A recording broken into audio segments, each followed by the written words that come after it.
Hey everybody, I wanted to show you what I'm going to do with my kids on Friday. I'm not sure if I'm going to give the pre-AP kids the same test as multiple choice. I might take this time to kind of explore this option. I've done this before, it's been a few years, but I've always liked it and thought it was a pretty efficient way to grade essays online. So I'm going to have them answer this question. You might remember this is the FRQ from the slavery test on paper. There is a word bank on that one, but I'm just going to leave this off.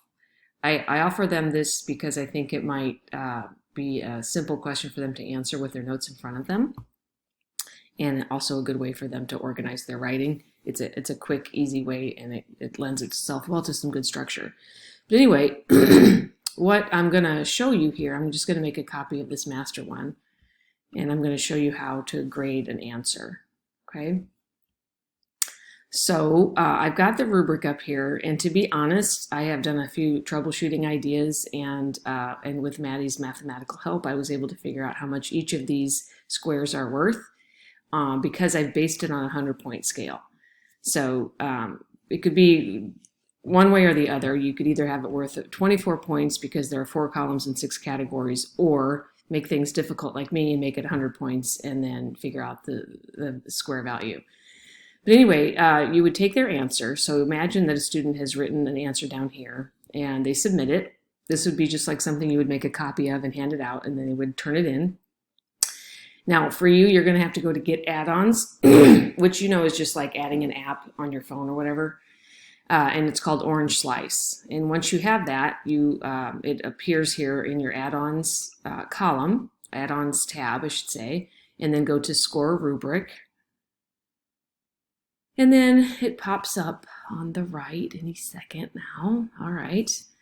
And then you just go through and you read their answer and you're like,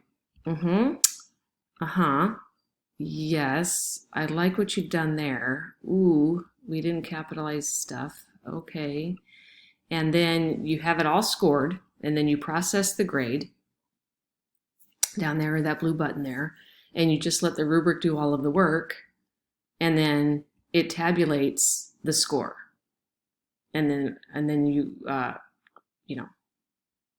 you can just record that however you want to do it.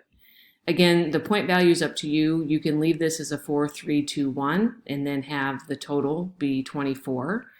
If you want to know how to do that, it's pretty simple. It's all adjustable here on your version of the teacher rubric. So I have always found this pretty quick. The hardest part for me, and after having watched a YouTube video, was just getting it set up properly. But I'm happy to help you with it. Let me know what you think. All right. We'll see y'all at 10:30.